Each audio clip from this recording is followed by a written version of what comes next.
O meu entrevistado de hoje é um dos mais conhecidos e reconhecidos nomes no cenário político e econômico do país.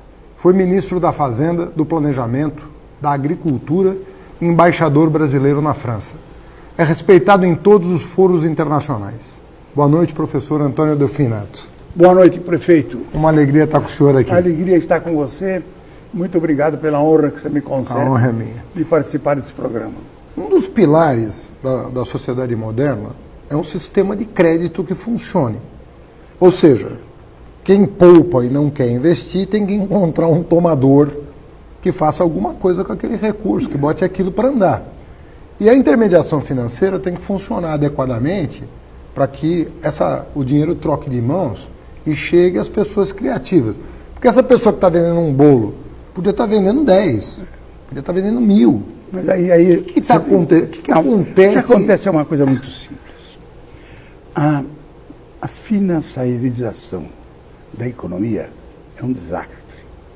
Quando o sistema financeiro se apropria do setor real, o setor real murcha. O setor real passa a trabalhar para o sistema financeiro. É exatamente o oposto do que nós queremos, é que o sistema financeiro trabalhe para o setor real. Então, isto começou, na verdade, se você me permitir um minuto de conversa, a crise de 29 foi produzida exatamente pelas mesmas razões da crise de 2008. Que razões foram essas? O domínio do sistema financeiro sobre a economia real. Basta ler o relatório Pécora sobre a crise de 29, você vai ver o seguinte: o comportamento do sistema financeiro... Foi feito pelo Congresso americano. Foi o Congresso americano. Foi feito exatamente, é a reprodução do que aconteceu em 2008. Veio o Roosevelt, que salvou o capitalismo. Dele mesmo? Não, salvou o capitalismo dele mesmo, porque, na verdade, o capitalismo na mão do sistema financeiro é o capitalismo primitivo. O sistema financeiro precisa de uma regulação muito forte, porque ele é importante para o desenvolvimento, mas ele pode ser um fator que retarda o desenvolvimento. Quando, na verdade, acontece isto, ele se apropria do setor real. O que aconteceu? O Roosevelt fez aquele negócio, separou o banco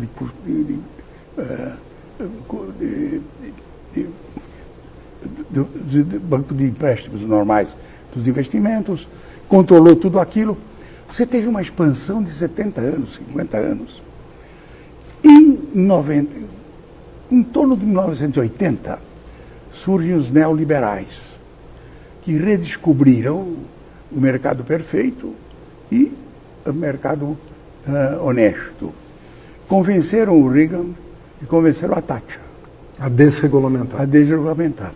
Então você foi desregulamentando tudo até atingir a plena desregulamentação. Quando você atingiu a plena desregulamentação, o sistema financeiro mostrou que fazia exatamente a mesma coisa que fez 100 anos atrás. Em 29. Ou seja, o sistema financeiro não regulado volta ao local do crime.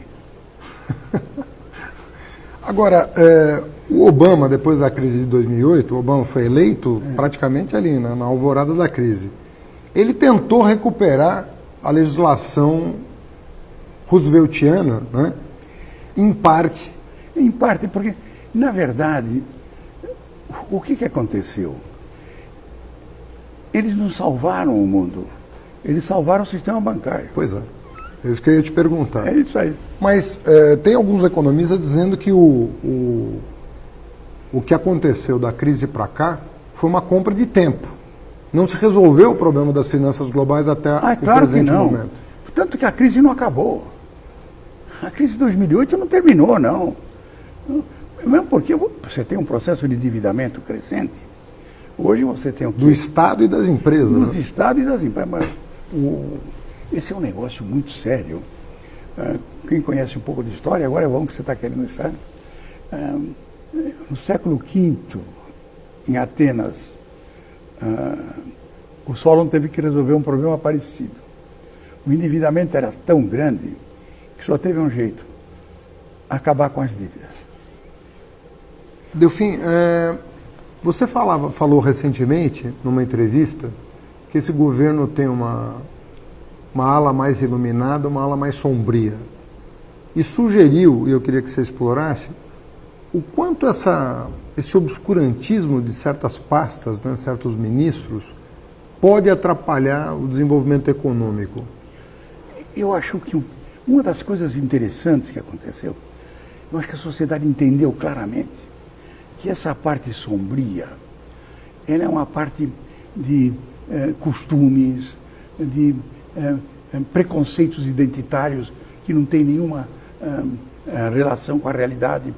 No fundo, essa parte é ideológica, religiosa, e tem como fundamento principal negar toda evidência empírica.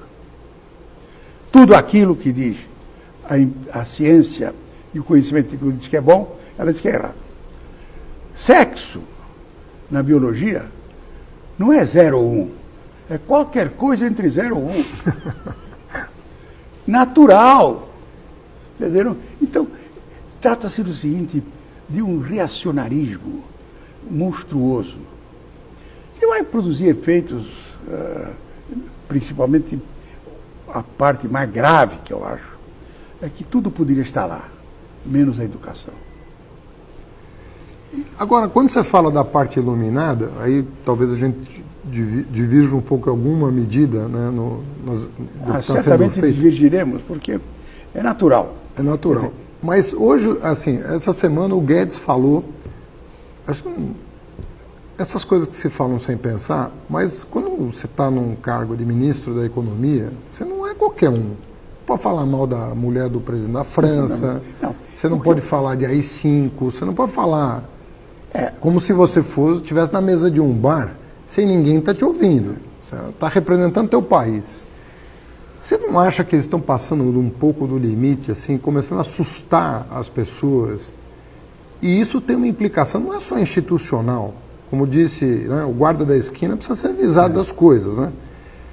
Você viveu tempos duros e eu acho que não tem saudade de um Brasil que... Mas eu acho que tudo isso, eles não sabem o que estão falando. Eles não têm ideia do que estão falando. Quem fala sobre AI-5, normalmente não tem a menor ideia do que está falando. Não tem, a volta ao AI-5 é uma coisa inimaginável. Inimaginável.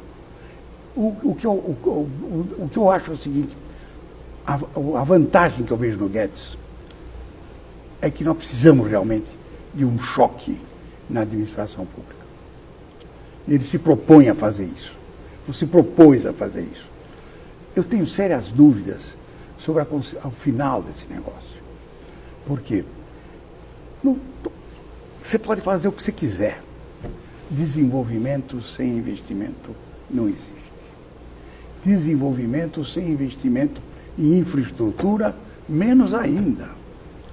Desenvolvimento em infraestrutura sem a participação do governo é uma coisa muito difícil. Quando o governo está num estado de insolvência, você provavelmente vai ter que encontrar caminhos para produzir esse investimento por capital privado, nacional ou estrangeiro. Você vai ter que promover parcerias público-privadas, acelerar. Você vai ter que realmente abandonar um pedaço do Estado que você criou. Na verdade, eu vou lhe dizer uma coisa. Nós temos, o setor público ficou muito inchado, ele é muito ineficiente, de forma que existem coisas que podem ser feitas. A minha objeção, Haddad, é a seguinte: você entupiu o Congresso está com um grande problema digestivo, vai precisar um sal de fruta para conseguir sobreviver a esse processo. Há no Congresso, inclusive, um programa alternativo ao do Guedes. Basta ver o seguinte, que o Guedes, na minha opinião, corretamente, sabe que os programas de reforma tributária que estão lá, são coisas muito difíceis de serem aplicadas. E também de resultado duvidoso. Eu fico impressionado quando alguém propõe no Brasil fazer uma coisa que vai durar 10 anos. Eu tenho 91 anos e meio. Eu já aprendi no governo, cada vez que você fixa uma data, o destino dela é ser prorrogada. Ao longo destes anos todos, desenvolvemos um corporativismo, é uma casta que se apropriou do excedente nacional. Então, e que é hoje poderosíssima. É quem tem o poder na mão. Não é o exército que tem o poder na mão, não. Quem tem o poder na mão são os burocratas que estão sentados lá, nos 3 poderes e no Ministério Público. Esta gente vai resistir de uma maneira tremenda. É por isso que eu digo o seguinte: eles deveriam ter feito uma coisa mais simples. Deviam ter ido ao Congresso pedir uma lei delegada. A lei delegada, as pessoas, mas isso não é... Claro, não é autoritário, não, está na Constituição, artigo 68. Uma coisa clara. É uma permissão para fazer um fast track, digamos, nos leilões de concessão, projetos, nas PPIs e nas privatizações. E aí o Congresso impõe condições. Quer dizer, você não pode fazer privatização para gastar em custeio. Você tem que fazer privatização para reduzir a dívida pública. Você não pode fazer qualquer que seja a privatização, você tem que ter uma autorização expressa do Congresso. Então, a lei delegada diria o seguinte: pode fazer isto, não pode privatizar isto. Só vale por 180 dias ou 210 dias, sob o controle do Congresso, é assim que está na Constituição, que pode suspender a qualquer momento, se houver um abuso. Assim, tem algumas inquietações. Assim, primeiro com os militares. Assim. O Lula outro dia se perguntou assim, onde é que estão os militares nacionalistas desse país? Graças a Deus estão nos quartéis, aprenderam a respeitar. Você acha? Absoluta. As Forças Armadas profissionais não tem nada a ver com esse governo que está aí. Ele está lá para cumprir a Constituição. Enfim, você falava aqui da agenda do Congresso em relação ao governo, né? Você tem uma coisa meio inusitada, porque, pelo menos no período Fernando Henrique e Lula, a agenda era do governo, o Congresso aprovava ou não, mas o Executivo tinha um protagonismo muito grande. E hoje você tem um duplo protagonismo, uma coisa estranha. Você não atribui, em parte, isso ao fato de que o Guedes parece não ter na sua equipe o que a gente chama de policy maker, formuladores de política? Você tem técnicos reconhecidos, sabem preencher uma planilha, sabem fazer uma conta, sabem estudar o impacto de uma medida. Mas aí eu acho, na verdade, a perda de protagonismo do Executivo, infelizmente, foi na Dilma. Quando eles cometeram um erro mortal, que foi a eleição, a disputa na eleição do Eduardo Cunha. Eles não tinham nenhuma condição de competir, deviam ter assumido e ficado quietos. Não teria acontecido nada. Essa é que é a verdade. Aquilo foi um ato insensato, do qual estão pagando um preço danado. O Brasil todo pagando até hoje. Um preço danado. Agora eu acho o seguinte, todos os poderes hoje têm uma tendência enorme de extrapolar o seu próprio poder. A maior coisa que existe, eu acho que esse processo de judicialização da administração, não é? Invadiu tudo. Você tem uma coisa muito séria, e tem uma reação. a judicialização da política produziu a politização da justiça. Estas coisas nós vamos ter que resolver. Porque é preciso que cada um volte de novo para a sua caixinha. Quando eu fico horrorizado quando vejo a justiça rejeitar a lei de abuso de autoridade.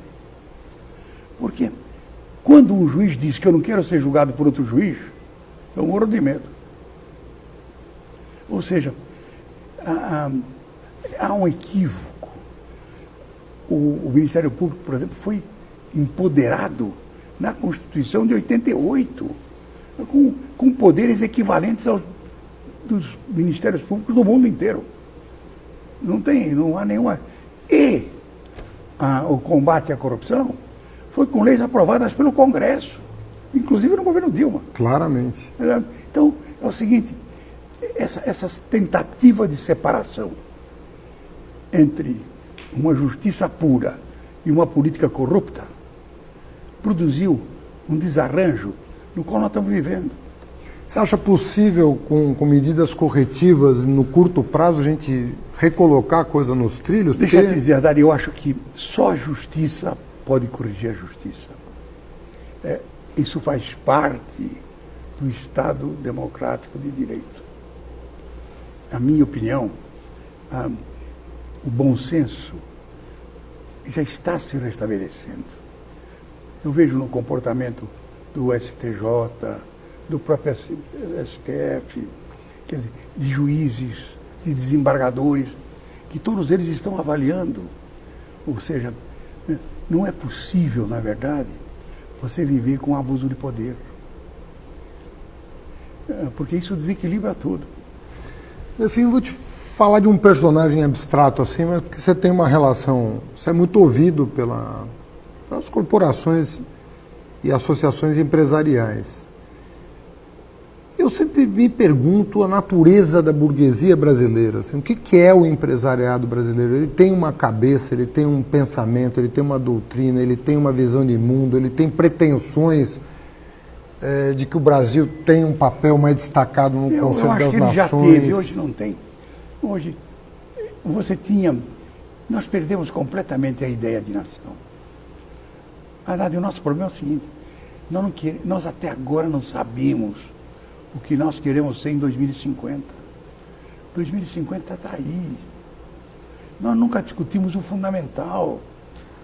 É o que eu digo, essa malese que toma conta de tudo, não é só por causa da desigualdade.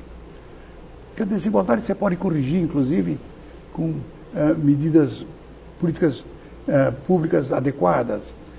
É a incapacidade de você dar para o cidadão a esperança de que ele vai ser melhor que o filho, do que o pai. Nós tiramos desde aí disto. É isto que morreu. Essa segurança de que o filho vai ter uma vida melhor que o pai. Coisa que o Lula soube fazer. O Lula não acabou com 87% de aprovação por acidente, não. É porque o objetivo não explícito, que é realmente você caminhar para o aumento da igualdade de oportunidades. O que significa isso?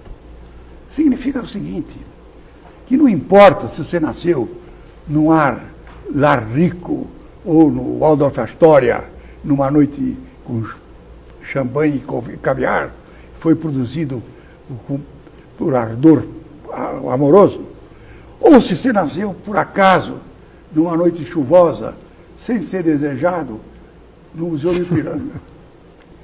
Uma vez produzido, você é senhor de direitos. De que direitos?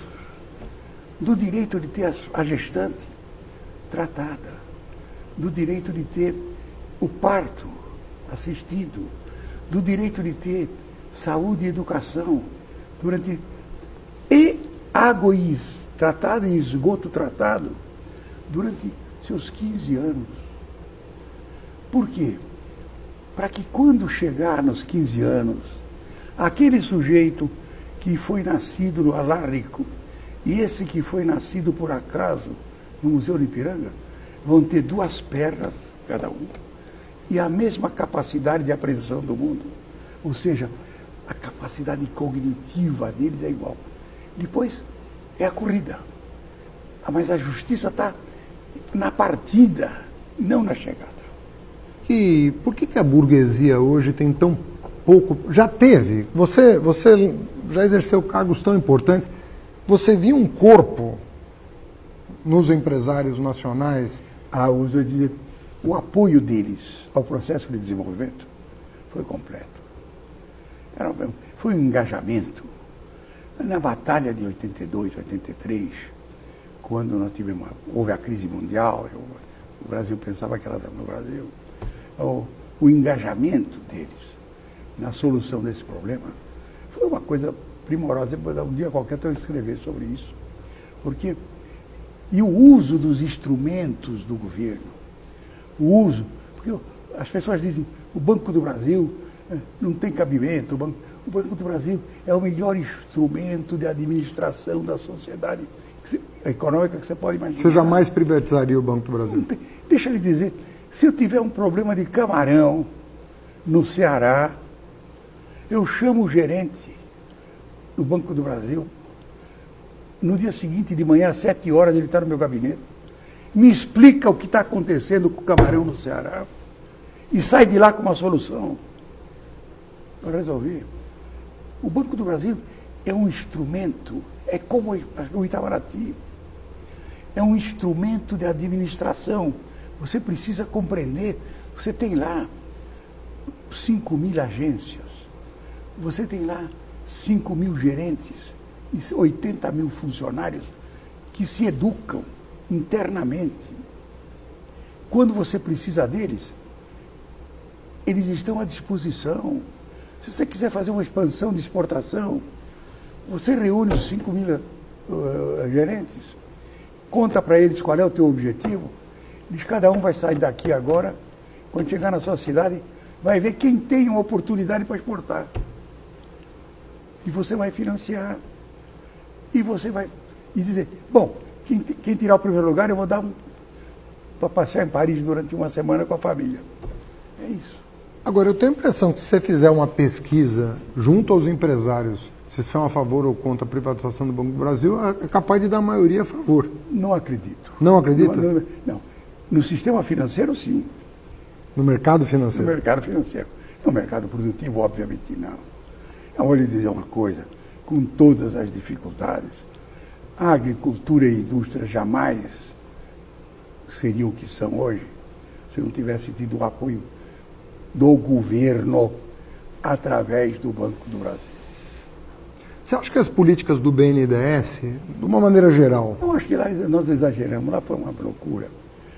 Agora, o BNDES é um instrumento muito útil, porque em condições normais, você vai ter projetos sociais que têm taxas de retorno muito maiores do que as taxas permitidas pelo mercado, do que a taxa de juros do mercado. O que você precisa fazer?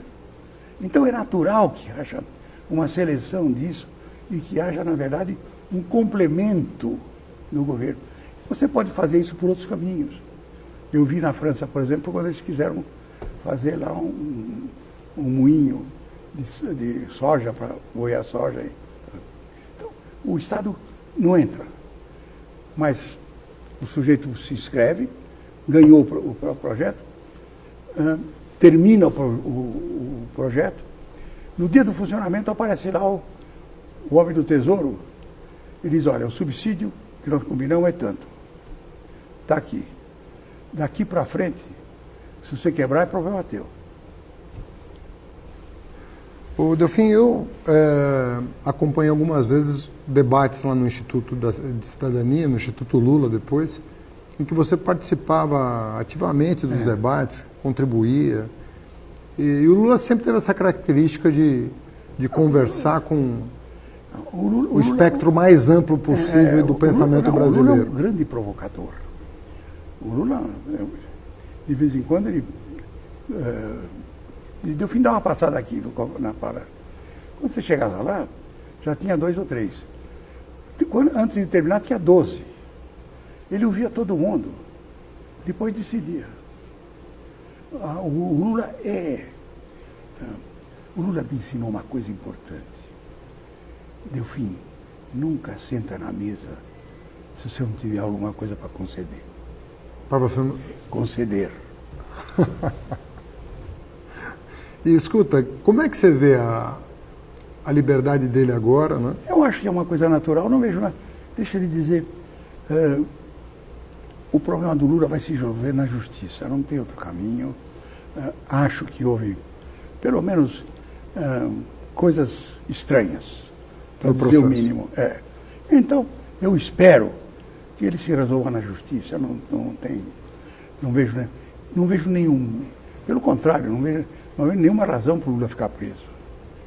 E a contribuição que ele pode dar nesse período do país? Porque agora eu acho que ele radicalizou. Eu acho que ele já estava polarizado, vai continuar polarizado.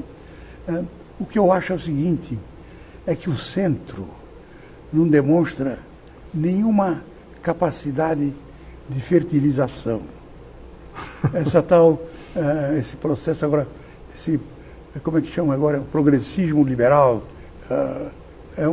No fundo, é uma reunião litero-musical que não tem consequência. É impossível imaginar construir um centro sem partidos de centro fortes. E tem partidos. Eu acho que alguns deles estão, inclusive, enganados, procurando solução fora da política. Não tem solução fora da política. Ou seja, você acha que nós estamos numa fase em que essa polarização vai se dar, mas ela pode produzir resultados interessantes? Ela vai dar um resultado natural. Deixa eu lhe dizer, hoje eu acho o seguinte, as pessoas acham que uma boa parte das pessoas das minhas relações não querem que o Guedes dê certo, porque isso aumentaria a probabilidade do Bolsonaro se reeleger. Eu acho isso uma pobreza miserável. Você deu uma entrevista uma vez que eu achei muito curiosa. Você estava falando da Bolívia nessa entrevista, e você falou uma coisa assim: olha, o Evo é resultado de uma única questão: esqueceram os indígenas. É isso mesmo. Né? Você lembra disso? E o Evo fez ali fez uma obra, não vamos dizer, o problema todo civil, o civil não resiste. Não resiste. É o que eu digo, quando vence, ele quer provocação. Uma das vantagens do Lula foi com 87% e para cá dizer não. Foi o caso do Médici, que no final do governo tinha lá uma aprovação gigantesca e não teve jeito de dizer fica mais um pouco. É o jeito que tem um conceito de missão. Então, agora, a única vez que eu votei contra o Fernando Henrique foi na reeleição. 98. Em 98. Foi a única vez que eu achava o governo bastante razoável, tinha lá. Foi a única vez que realmente eu votei contra. Porque eu acho que isso é uma coisa terrível. Porque no civil isso é um